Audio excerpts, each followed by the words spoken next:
In this video, we are going to show you how to use the laser cleaning function.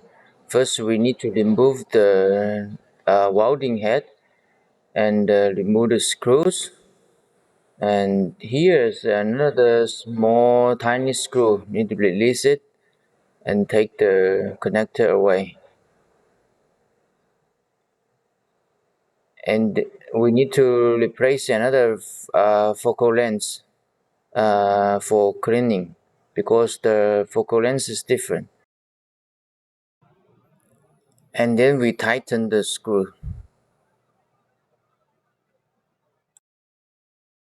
Okay, we go to set the parameter.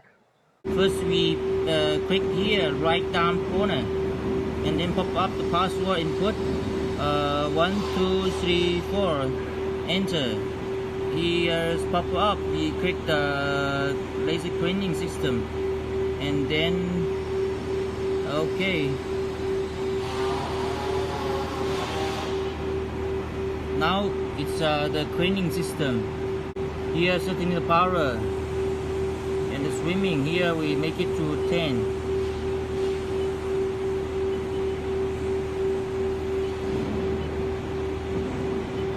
Now it's laser on.